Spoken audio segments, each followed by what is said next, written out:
नमस्कार, सुप्रभात। स्वागत है आपका। आपके साथ मैं हूं अमृता चौरसिया। खबरों को विस्तार से जानेंगे, लेकिन नजर हेडलाइंस पर। अखिलेश और राहुल की गठबंधन में आरएलडी को जगह नहीं, 300 से ज्यादा सीटों पर लड़ेगी सपा। आज हो सकता है ऐलान। उत्तराखंड में शराब के दुरुपयोग को रोकना बड़ी चुनौती। राज्यसभा टीवी से बातचीत में बोले मुख्य चुनाव आयुक्त। बर्फबारी वाले इलाकों में मतदाताओं के लिए खास व्यवस्था।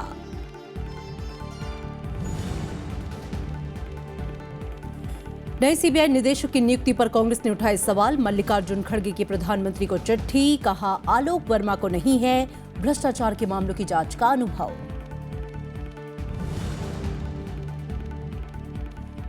जल्लीकट्टू पर पाबंदी के विरोध में आज तमिलनाडु बंद। स्कूल कॉलेज में छुट्टी। डीएमके का रेल रोको आह्वान। अटॉर्नी जनरल ने दी अध्यादेश लाने की सलाह।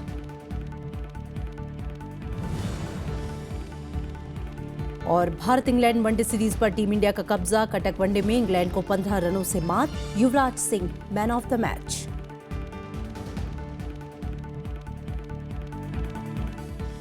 उत्तर प्रदेश में समाजवादी पार्टी और कांग्रेस के गठबंधन में आरएलडी को जगह नहीं मिलेगी। समाजवादी पार्टी ने इस बात का खुलासा किया है। वहीं गठबंधन को लेकर कल भी कांग्रेस और समाजवादी पार्टी की तरफ से कोई ऐलान नहीं हुआ।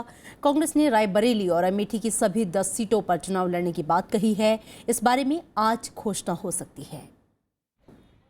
राष्ट्रीय लोकदल को महागठबंधन में शामिल करने के मुद्दे पर दिन भर बैठकों का दौर चला। इसके बाद समाजवादी पार्टी ने साफ किया कि आरएलडी को गठबंधन में शामिल नहीं किया जाएगा। समाजवादी पार्टी नेता किरणमय नंदा ने कहा कि पार्टी 300 से ज्यादा सीटों पर चुनाव लड़ेगी। उन्होंने सिर्फ कांग्रेस के साथ तालमेल की बात कही। अलायंस केवल कांग्रेस का साथ होगा। देखिए, उत्तर प्रदेश का जो विधानसभा चुनाव 2017 में बहुत महत्वपूर्ण चुनाव है, तो हम लोग का सीधा कांग्रेस का साथ बात हुआ। जो एडजस्टमेंट होगा कांग्रेस का साथ ही होगा। फैसले पर पलटवार करते हुए आरएलडी ने आरोप लगाया कि समाजवादी पार्टी बीजेपी के दबाव में है। उत्तर प्रदेश में बिहार की तर्ज पे अगर कोई बात होती तो हम सांप्रदायिक दलों को हराना चाहते हैं। हमारा उद्देश्य है कि ये लोग कुछ लोग उनकी मदद कर रहे हैं और उनके दबाव में आए हुए हैं। कांग्रेस समाजवादी पार्टी के बीच सीटों के बंटवारे पर चर्चा जारी है। दोनों पार्टी किस सीट पर लड़ेंगी, इसे लेकर सहमति तकरीबन बन चुकी है। ये तय है कि अमेठी और रायबरेली की 10 सीटें कांग्रेस ही लड़ेगी, इसमें कोई कॉम्प्रोमाइज नहीं होगा। मुख्यमंत्री अखिलेश यादव ने चुनाव की तैयारियों को लेकर गुरुवार को भी विधायकों के साथ मुलाकात की। इस दौरान राम गोपाल यादव, अजीज कुरैशी और किरणमय नंदा समेत कई बड़े नेता मौजूद रहे। ये तो हमारे मुख्यमंत्री पिछले 6 महीने से कह रहे थे कि एक सकारात्मक गठबंधन होना चाहिए, जिसमें बहुत सारी पार्टियां होनी चाहिए, लाइक माइंडेड पार्टीज होनी चाहिए, जो साथ मिलकर उत्तर प्रदेश के बारे में सोचें और उत्तर प्रदेश का विकास करें। तो उस विषय पर बात चल रही है। इस बीच अतीक अहमद ने भी अखिलेश यादव को समर्थन की बात कही है। साफ सुथरी छवि उनकी है, हमारी वजह से कोई उनको परेशान न करे, कोई ऐसा वैसा सवाल न हो और वो मुख्यमंत्री बने, ये हमारी चाहत है। बीजेपी ने महागठबंधन पर तंज कसते हुए कहा कि प्रदेश की सभी पार्टियां बीजेपी को रोकने में लगी हैं। चाहे सपा हो और सपा के साथ गठबंधन करने वाले लोग हों, हर व्यक्ति जनता में यही साबित करने में जुटा है कि हम ही भाजपा को रोक सकते हैं। यानी अपरोक्ष रूप से सब ये स्वीकार कर रहे हैं ना कि भाजपा आने वाली है। उत्तर प्रदेश में पहले दौर के मतदान के लिए नामांकन की प्रक्रिया शुरू हो गई है। राज्य में 7 चरण में मतदान होना है। कांग्रेस तो यूपी में महागठबंधन चाहती थी, लेकिन अखिलेश यादव ने आरएलडी से यूपी चुनाव में किसी भी गठबंधन से इनकार कर दिया। अखिलेश यादव ये दिखाना चाहते हैं कि बीजेपी के खिलाफ बनने वाले किसी भी गठजोड़ के लिए तो वो तैयार हैं, लेकिन गठबंधन में अगर उनकी पार्टी के वर्चस्व को कोई चुनौती मिलती है तो उससे वो समझौता नहीं करेंगे। लखनऊ में कैमरा सरोज कुमार दास के साथ पंचानन मिश्रा, राज्यसभा टीवी। चुनाव आयोग की टीम ने उत्तराखंड चुनाव की तैयारियों का जायजा लिया। निष्पक्ष चुनाव के लिए तैयारियों पर मुख्य चुनाव आयुक्त नसीम जैदी ने देहरादून में राज्यसभा टीवी से खास बातचीत की। उन्होंने कहा कि बर्फबारी वाले इलाकों में मतदाताओं की सुविधा का खास ख्याल रखने के निर्देश दिए गए हैं। यहाँ आप लोगों की मीटिंग हुई, 2 दिन मीटिंग चली, क्या यहाँ पर मुख्य चुनौतियाँ आपके सामने हैं? देखिए, यहाँ पर जो हमने पूरे 2 दिन चर्चा करी उसमें मुख्यतः 3-4 चुनौतियां हैं।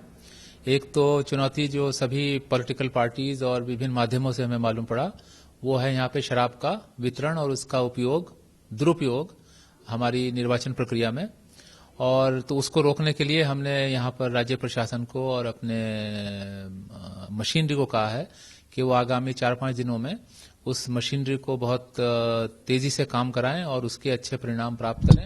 उसके अलावा हम चाहते हैं कि पूरे प्रदेश में खास तौर से जो उत्तर प्रदेश से सीमावर्ती क्षेत्र हैं वहां पर सांप्रदायिक सौहार्द बना रहे और दूसरे राज्य से लोग आकर के यहाँ पर लोग उपद्रव या किसी प्रकार का विघ्न न डालें। 15 फरवरी को यहाँ मतदान होना है। फरवरी ज्यादातर वहाँ बर्फबारी होती है, कई बड़े जिले ऐसे हैं जहाँ बर्फबारी होगी। ऐसे में कितना मुश्किल होगा और इसके लिए क्या प्लान बनाया गया? हम चाहते हैं कि चुनाव के दिन हमारी पोलिंग पार्टीज पोलिंग स्टेशन पर पहुंचे और चुनाव के दिन हमारे वोटर्स पोलिंग स्टेशन तक पहुंचे। इसके लिए हमें राज्य प्रशासन ने बताया है कि उनके पास पर्याप्त संख्या में ऐसी सड़कें जो हिम प्रभावित हैं, जो बंद हो जाती हैं, लैंडस्लाइड हो जाती है, उनको क्लियर करने के लिए काफी मात्रा में उनके पास मशीनरी, संयंत्र और मजदूर अवेलेबल हैं। जहां से सूचना मिलेगी वो वहां पे जाके सड़क को खोलेंगे। यहाँ पर बहुत तेजी से अदला बदली हो रही है राजनीतिक दलों में। कांग्रेस के लोग बीजेपी में और खासतौर पर एक अगर पॉलिटिकल पार्टी की बात करें कांग्रेस के, काफी लोग चुनाव के वक्त बीजेपी में। आचार संहिता का क्या उल्लंघन नहीं है या इन पर कोई कार्रवाई कर सकता है? जो निर्वाचित सदस्य हैं उनके बारे में एंटी डिफेक्शन एक्ट बना हुआ है। जो निर्वाचित नहीं है, जो एक पार्टी से दूसरी पार्टी में जा रहे हैं, वो आयोग के कार्यक्षेत्र से बाहर हैं। शुक्रिया सर हमसे बात करने के लिए। तो आप देख सकते हैं कि मुख्य चुनाव आयुक्त का साफ कहना है कि उत्तराखंड पर्वतीय इलाका है और यहां पर शांतिपूर्ण और ज्यादा से ज्यादा मत प्रतिशत बढ़े, ये आयोग की कोशिश है। कैमरामैन संतोष यादव के साथ नवविक्रम सिंह, राज्यसभा टीवी, देहरादून। कांग्रेस में शामिल होने के बाद गुरुवार को पहली बार नवजोत सिंह सिद्धू ने अमरिंदर सिंह के साथ साझा प्रेस कॉन्फ्रेंस की। दोनों नेताओं ने यह साफ किया है कि पद को लेकर कोई मनमुटाव नहीं है और मौजूदा चुनाव में कांग्रेस मजबूती से जीत दर्ज करेगी। नवजोत सिंह सिद्धू और कैप्टन अमरिंदर सिंह कांग्रेस के मंच पर पहली बार एक साथ नजर आए। इस मौके पर कैप्टन ने कहा कि दोनों के बीच किसी भी तरह का मनमुटाव नहीं है। यही नहीं, अमरिंदर सिंह ने नवजोत सिंह सिद्धू को बेटा करार दिया। He is like my son and I've known him like a little boy like my son and I am very happy to see him here. इस मौके पर बीजेपी, आम आदमी पार्टी और शिरोमणि अकाली दल के कई नेता और कार्यकर्ता कांग्रेस में शामिल हुए। अमरिंदर सिंह ने दावा किया है कि कांग्रेस इस बार बड़ी जीत दर्ज करेगी। उन्होंने शिरोमणि अकाली दल पर निशाना साधते हुए उसे पंजाब की बदहाली के लिए जिम्मेदार ठहराया। हर इंडस्ट्रियलिस्ट तो पैसे मांगते ने, they want shares in the industry and that is why nobody wants to come here. ਜਦੋਂ ਸਾਡੀ ਨਵੀਂ गवर्नमेंट बनेगी, by God's grace, we will settle all this. वहीं नवजोत सिंह सिद्धू अपने चुटीले अंदाज में नजर आए। हाथी चले विच बाजार, आवाजां आण 1000। उन्होंने कहा कि स्टार प्रचारक होने के नाते वो पूरे प्रदेश में कांग्रेस का प्रचार करेंगे। Bureau report, Rajya Sabha TV. चुनाव आयोग ने केंद्र सरकार से 2012 में आम बजट में देरी किए जाने से संबंधित प्रक्रिया की जानकारी मांगी है। इस बाबत आयोग ने कैबिनेट सचिव को चिट्ठी लिखकर आज जवाब देने को कहा है। साथ ही आयोग ने केंद्रीय बजट की तैयारियों से जुड़ी प्रक्रिया के बारे में भी जानकारी मांगी है। दरअसल इस बार केंद्रीय बजट 1 फरवरी को पेश होना है। 5 राज्यों में चुनाव से पहले बजट पेश करने को लेकर कांग्रेस समेत 16 विपक्षी दलों ने ऐतराज जताते हुए आयोग से दखल की मांग की है। विपक्ष का कहना है कि 2012 में हालात कुछ ऐसे ही थे और विपक्ष की आपत्ति के बाद तत्कालीन यूपीए सरकार से बजट को चुनाव तक के लिए टाल दिया गया था। इससे पहले केंद्र सरकार ने 10 जनवरी को आयोग के सामने अपना पक्ष रखते हुए चुनाव से पहले बजट का बचाव किया था। केंद्र सरकार ने बुधवार को ये साफ किया था कि 1 फरवरी को ही आम बजट पेश होगा। हालांकि जिन राज्यों में विधानसभा चुनाव होने हैं उन राज्यों के लिए बजट में कोई खास घोषणा नहीं होगी। आचार संहिता के उल्लंघन के मामले में आम आदमी पार्टी के संयोजक अरविंद केजरीवाल ने कल चुनाव आयोग में अपना जवाब दाखिल किया। केजरीवाल ने कानून के उल्लंघन और रिश्वत के लिए उकसाने के आरोपों से इनकार किया है। केजरीवाल की ओर से दाखिल जवाब में 2016 के कोर्ट की टिप्पणी का भी जिक्र किया गया, जिसमें ऐसे ही मामले में कोर्ट ने उन्हें दोषी नहीं माना था। दरअसल चुनाव आयोग ने चुनावी राज्य गोवा में कथित तौर पर रिश्वत को बढ़ावा देने वाली उनकी टिप्पणी के लिए नोटिस जारी किया था। आयोग ने कहा था कि पहली नजर में 8 जनवरी को गोवा में की गई टिप्पणी आचार संहिता के उल्लंघन का मामला बनता है। सीबीआई की टीम कल दिल्ली सरकार के विज्ञापन विभाग पहुंची और टॉक टू ए के कार्यक्रम में हुए खर्च और दस्तावेज के बारे में जांच पड़ताल शुरू की। सीबीआई ने दिल्ली के उप मुख्यमंत्री मनीष सिसोदिया और मंत्री सत्येंद्र जैन के खिलाफ शुरुआती जांच के लिए मामला दर्ज किया है। सिसोदिया पर टॉक टू ए के कार्यक्रम में करीब 1.5 करोड़ रुपए की गड़बड़ी का आरोप लगा है। सत्येंद्र जैन पर बेटी सौम्या जैन को मोहल्ला क्लिनिक प्रोजेक्ट में दिल्ली सरकार का कंसल्टेंट बनाने के नियमों की अनदेखी का आरोप है। मुख्यमंत्री अरविंद केजरीवाल और सिसोदिया ने सीबीआई की इस कार्रवाई पर केंद्र पर निशाना साधा है और इसे केंद्र सरकार की ओर से बदला लेने की कार्रवाई और साजिश का आरोप लगाया है। और दिल्ली पुलिस आयुक्त आलोक कुमार वर्मा को नया सीबीआई निदेशक नियुक्त किए जाने पर कांग्रेस नेता मल्लिकार्जुन खड़गे ने सवाल उठाए हैं। खड़गे प्रधानमंत्री नरेंद्र मोदी की अध्यक्षता वाली उस 3 सदस्यीय समिति के सदस्य हैं जिसने आलोक वर्मा के नाम को मंजूरी दी है। इस समिति में तीसरे सदस्य सुप्रीम कोर्ट के प्रधान न्यायाधीश जगदीश सिंह खेहर हैं। मल्लिकार्जुन खड़गे ने प्रधानमंत्री नरेंद्र मोदी को चिट्ठी लिखकर कहा है कि आलोक वर्मा को भ्रष्टाचार के मामलों की जांच का अनुभव नहीं है। इससे पहले कल केंद्र सरकार ने सीबीआई निदेशक के तौर पर आलोक वर्मा की नियुक्ति पर मुहर लगा दी। उनकी नियुक्ति 2 साल के लिए की गई है।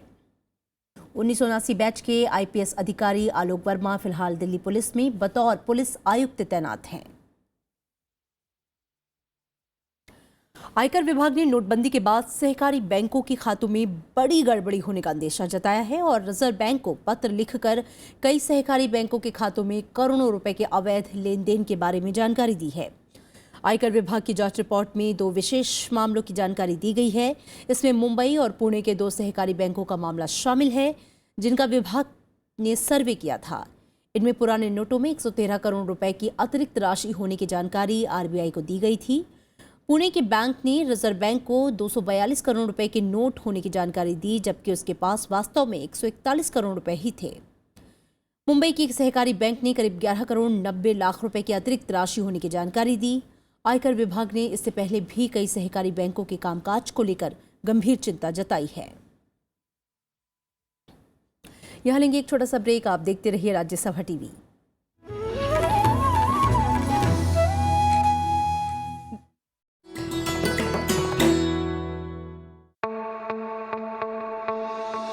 लामा यूरू गोम्पा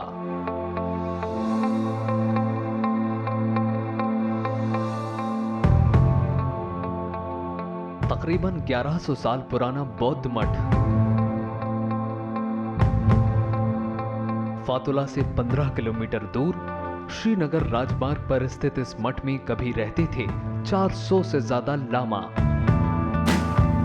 दुनिया भर में मशहूर है इसकी सजावट और सैकड़ों कलाकृतियां। बौद्ध गुरु नरूपा ने यहाँ एक गुफा में कई साल की आराधना।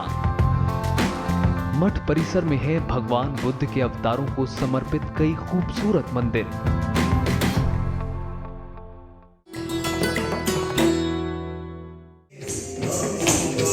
ओडिसी नृत्य, परंपरा, इतिहास और विरासत का सफर। ओडिसी नृत्य के इतिहास और वर्तमान का एक पुरकैफ सितारा, जिनके अथक प्रयासों का नतीजा है ओडिसी नृत्य का वर्तमान स्वरूप।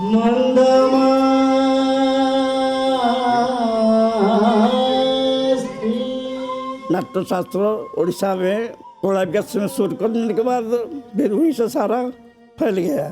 संगीत में जो है, जो स्टोरी में है, उसको क्लियर करने के लिए भाव बहुत जरूरी है। मिली शख्सियत में ओडिसी नृत्य की अजीम हस्ती गुरु मायाधर राउत से शनिवार रात 10:30 बजे और रविवार शाम 4:30 बजे सिर्फ राज्यसभा टीवी पर।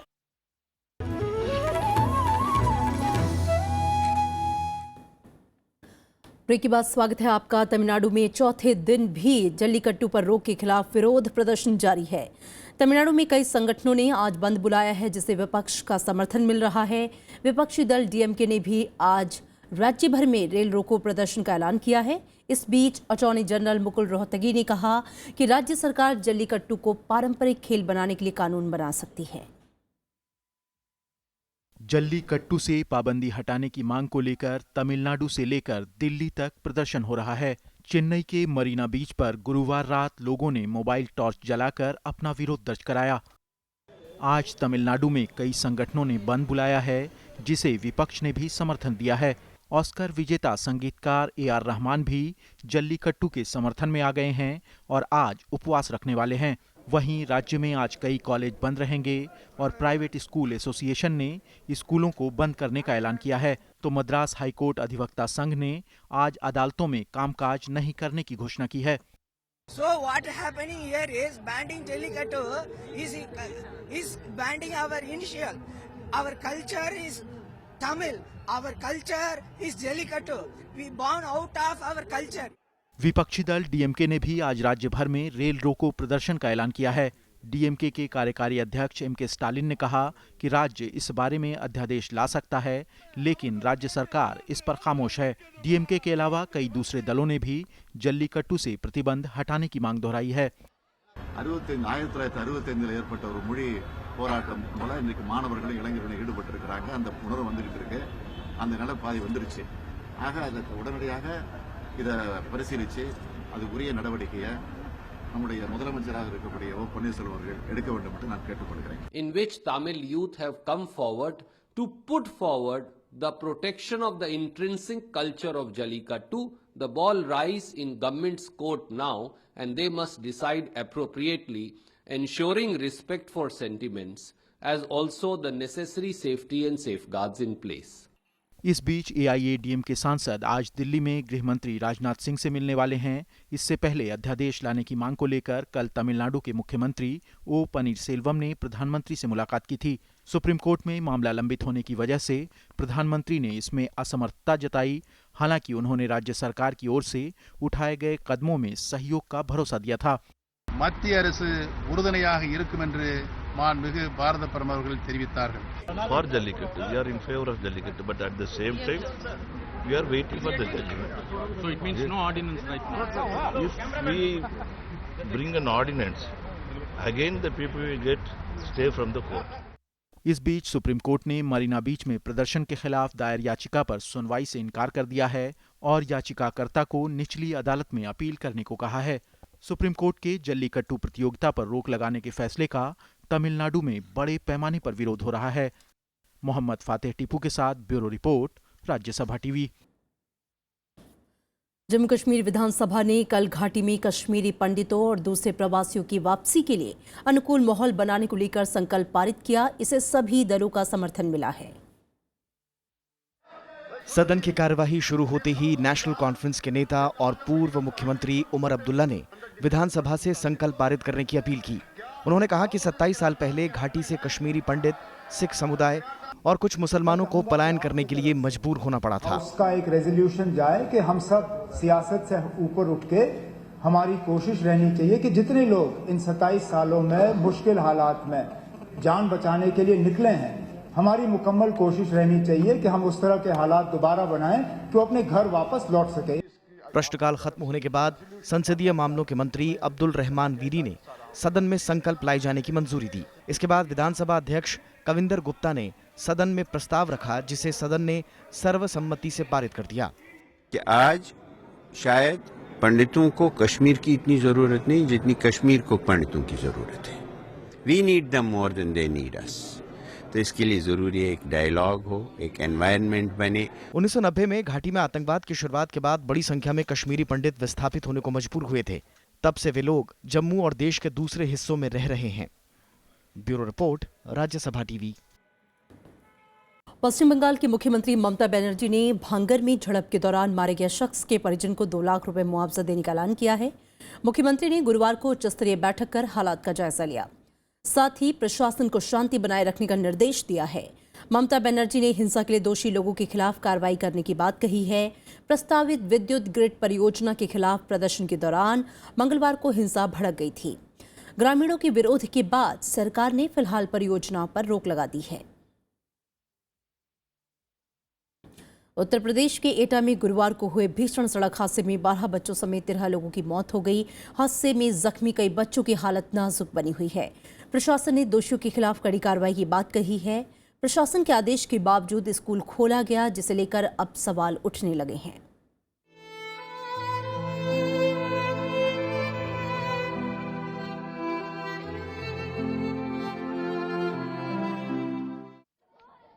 बच्चों के उज्जवल भविष्य के लिए स्कूल भेजने वाले इन परिजनों को क्या पता था कि एक छोटी सी लापरवाही इनकी जिंदगी को हमेशा के लिए बेनूर कर देगी। ऐसे बच्चे खत्म हो गए, ये ड्राइवर भी खत्म हो गया और इसका न जाने कैसे हादसा हुआ, और ये हादसा बच्चों के लिए ज्यादा भयानक हादसा हुआ है। बच्चा भांजी हमारी खत्म हो गई है, लगभग 7 बजे निकली थी वहाँ से घर से। अलीगंज पालियाली रोड पर ट्रक और स्कूल बस की टक्कर में मासूम बच्चों की जानें चली गईं, जबकि कई जख्मी बच्चे अस्पताल में जिंदगी के लिए जंग कर रहे हैं। बच्चों की उम्र 5 से 15 साल के बीच है। दुखद घटना है, एक बड़ा हादसा है जिसमें इतने बच्चों की मौत हो गई है और कुल 13 डेथ्स हुई हैं और लगभग 35 इंजरीज हैं लोगों को। और इन 13 डेथ्स जो हुई है इसमें 10 बच्चे तो स्कूल बस में थे, 2 बच्चियां बाहर जा रही थी और एक स्कूल बस के ड्राइवर की मौत हुई है। हमारी कोशिश रही है इस पूरे पीरियड में प्रशासन पुलिस की कि हम जितनी रिलीफ जितनी जल्दी दे सकें। और राज्य में शीतलहर का प्रकोप जारी है, ऐसे में सभी स्कूलों को बंद रखने का आदेश दिया गया था। मनमानी के चलते स्कूल खोला गया, इसका खामियाजा बच्चों को भुगतना पड़ा। प्रशासन के आदेश के बावजूद स्कूल क्यों खुला था, इस पर भी सवाल अब उठ रहे हैं। इधर आनन फानन में जिलाधिकारी ने स्कूल प्रबंधन पर एफआईआर दर्ज कराने के साथ तत्काल मान्यता रद्द करने के आदेश जारी किए हैं। स्वयं डिस्ट्रिक्ट मजिस्ट्रेट मौके पर मौजूद हैं, वो इस पूरी बात की जानकारी करके जो भी निर्णय लेंगे। और अभी हमारा पूरा प्रयास ये है कि इसमें जिसके द्वारा भी ये घटना कारित की गई है उसके खिलाफ सख्त कार्रवाई भी करें और बच्चों का जो रेस्क्यू वर्क है वो जो है सुचारू रूप से चलता रहे। प्रधानमंत्री नरेंद्र मोदी ने हादसे पर दुख जताया है। उन्होंने पीड़ित परिवारों के प्रति संवेदना जताई है। राज्यपाल राम नाईक और मुख्यमंत्री अखिलेश यादव ने भी हादसे पर गहरा दुख जताया है। अखिलेश यादव ने बच्चों के मुफ्त इलाज के आदेश भी दिए हैं। Bureau report, Rajya Sabha TV. केंद्रीय सूचना और प्रौद्योगिकी मंत्री रविशंकर प्रसाद ने कहा है कि नेशनल इंफॉर्मेशन सेंटर देश को तकनीक से जोड़ने में अहम किरदार निभा रहा है। उन्होंने ये बात डिजिटल इंडिया के कार्यक्रम में आए जिला सूचना अधिकारियों को संबोधित करते हुए कही। साथ ही ये उम्मीद जताई कि एनआईसी तकनीक को विकास से जोड़ने के लिए नए विचार के साथ आएगा और उसे हर जिले के लोगों के साथ जोड़ेगा। रविशंकर प्रसाद ने कहा कि पिछले 2 साल में करीब 42 मोबाइल मैन्युफैक्चरिंग कंपनियों ने भारत में निवेश किया है। मंत्री ने कहा कि सेवाओं का डिजिटल वितरण केंद्र सरकार की प्राथमिकता है।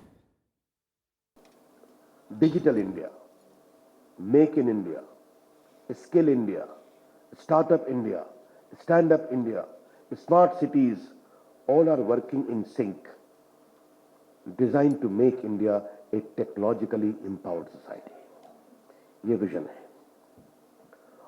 जयपुर लिटरेचर फेस्टिवल का कल आगाज हुआ। राजस्थान की राजधानी जयपुर में अगले 5 दिनों तक साहित्य से जुड़े लोगों का जमावड़ा लगा रहेगा। रंगारंग कार्यक्रम के बीच मुख्यमंत्री वसुंधरा राजे ने इसकी शुरुआत की। वहीं कवि और गीतकार गुलजार की नज्म और शिलोंग चैम्बर कोयर बैंड की धुनों ने लोगों को मंत्रमुग्ध कर दिया। डोनाल्ड ट्रंप आज अमेरिका के 45वें राष्ट्रपति के तौर पर शपथ लेंगे। व्हाइट हाउस में होने वाले शपथ ग्रहण समारोह में हजारों लोगों के शरीक होने की उम्मीद की जा रही है। अमेरिकी समय के मुताबिक दोपहर 12 बजे डोनाल्ड ट्रंप शपथ लेंगे। इस दौरान उनके 20 मिनट के भाषण पर दुनिया भर की निगाहें टिकी हैं। निर्वाचित राष्ट्रपति डोनाल्ड ट्रंप के स्वागत के लिए अमेरिका की राजधानी वॉशिंगटन सज धज कर तैयार है। शुक्रवार को होने वाले शपथ ग्रहण समारोह में जानी मानी हस्तियों समेत करीब 90,000 लोगों के व्हाइट हाउस पहुंचने की उम्मीद की जा रही है। समारोह में समा बांधने के लिए country singer Toby Keith, Oscar विजेता जॉन वॉइट, ड्रीम गर्ल्स की स्टार जेनिफर हॉलिडे और डीजे रवि ड्रम्स जैसे दिग्गजों को आमंत्रित किया गया है। हालांकि कुछ सितारों ने समारोह में शामिल नहीं होने का फैसला किया है। You know what? We're going to pray for him and we're going to pray that God leads him to do the right thing for our country. इससे पहले गुरुवार को मेक अमेरिका ग्रेट अगेन समारोह में हिस्सा लेने पहुंचे डोनाल्ड ट्रंप ने अमेरिका को हर तरह से एकजुट रखने का वादा किया। उन्होंने देश की सेवा के लिए कड़ी मेहनत करने का भरोसा दिलाया। ट्रंप के राष्ट्रपति कार्यकाल पर दुनिया भर की निगाहें टिकी हैं। भारत में अमेरिका के राजदूत राहुल रिचर्ड वर्मा के मुताबिक डोनाल्ड ट्रंप के राष्ट्रपति बनने के बाद भी दोनों देशों के रिश्ते मजबूत रहेंगे। वहीं जर्मनी में ट्रंप के कार्यकाल को लेकर मिली-जुली प्रतिक्रिया देखने को मिल रही है। It is very hard for German and European companies to prepare for all the uncertainties that Donald Trump has been creating through his communication. The best is to keep a cool head, to plan ahead, to diversify. German companies are well diversified globally. इससे पहले गुरुवार को white house में आखिरी press conference को संबोधित करते हुए राष्ट्रपति बराक ओबामा ने कई अहम मुद्दों पर बात की। उन्होंने रूस के साथ संबंधों को लेकर सावधानी बरतने की नसीहत दी। ओबामा ने निर्वाचित राष्ट्रपति डोनाल्ड ट्रंप को आगाह किया कि वो रूस पर लगे प्रतिबंधों को तब तक नहीं हटाए जब तक रूस यूक्रेन की संप्रभुता का अतिक्रमण नहीं रोकता। Bureau report, Rajya Sabha TV. और अब खेल की खबर। युवराज सिंह और महेंद्र सिंह धोनी के शानदार शतक की बदौलत भारत ने कटक वनडे में इंग्लैंड को रोमांचक मुकाबले में हरा दिया। इसी के साथ भारतीय टीम ने 3 मैचों की सीरीज में 2-0 की अजेय बढ़त बना ली। युवराज सिंह को मैन ऑफ द मैच चुना गया है। बेहद रोमांचक मुकाबले में भारत ने कटक वनडे में इंग्लैंड को 15 रनों से हरा दिया। पहले बल्लेबाजी करते हुए भारत ने 381 रन का विशाल स्कोर खड़ा किया। शुरुआत खराब रही। ओपनर राहुल 5 रन और शिखर धवन 11 रन पर आउट हो गए। विराट भी कुछ खास नहीं कर पाए, लेकिन युवराज सिंह और महेंद्र सिंह धोनी ने न सिर्फ भारतीय पारी को संभाला बल्कि शानदार शतक जड़े। युवराज ने 127 गेंद में 150 रन बनाए, जबकि धोनी ने 122 गेंदों में 134 रन की पारी खेली। केदार जाधव ने भी तेजी से खेलते हुए 10 गेंदों में 22 रन ठोक डाले। हमने कोशिश की कि हम एक 25 रन की पार्टनरशिप बनाएं, फिर 50 रन की। एक बार 50 रन की पार्टनरशिप हो गई तो उसके बाद हम चाहते थे कि हम थोड़ा गेम और लंबा लेके जाएं और 100 रन की पार्टनरशिप कोशिश करें, 75 to 100 run. So I think once that happened, उसके बाद वी वर बोथ सेट। जवाब में इंग्लैंड ने भी शानदार खेल दिखाते हुए 366 रन बना डाले। मॉर्गन ने आखिरी ओवरों तक जीत की उम्मीद को बरकरार रखा। मॉर्गन ने 102 और जेसन रॉय ने 82 रनों की पारी खेली। मोइन अली और जो रूट ने भी अर्धशतक बनाए, लेकिन जीत हासिल नहीं कर सके और भारत ने मैच के साथ सीरीज भी अपने नाम कर ली। We didn't produce our best performance or anywhere near best performance with the ball this game on the last, which is disappointing. Yuvraj Singh को मैन ऑफ द मैच चुना गया। इससे पहले पुणे वनडे में भी भारत ने जीत हासिल की थी। तीसरा और आखिरी वनडे नागपुर में होगा। Bureau report, Rajya Sabha TV. और चलते चलते एक नजर हेडलाइंस पर। अखिलेश और राहुल के गठबंधन में आरएलडी को जगह नहीं, 300 से ज्यादा सीटों पर लड़ेगी सपा, आज हो सकता है ऐलान।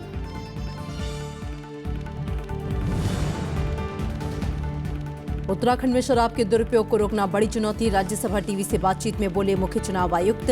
बर्फबारी वाले इलाकों में मतदाताओं के लिए खास व्यवस्था।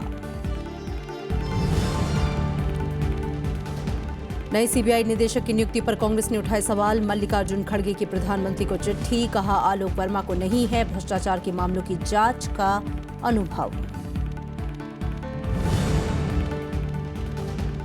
जल्लीकट्टू पर पाबंदी के विरोध में आज तमिलनाडु बंद, स्कूल कॉलेज में छुट्टी, डीएमके का रेल रोको आह्वान, अटॉर्नी जनरल ने दी अध्यादेश लाने की सलाह। और भारत इंग्लैंड वनडे सीरीज पर टीम इंडिया का कब्जा, कटक वनडे में इंग्लैंड को 15 रनों से मात, Yuvraj Singh man of the match.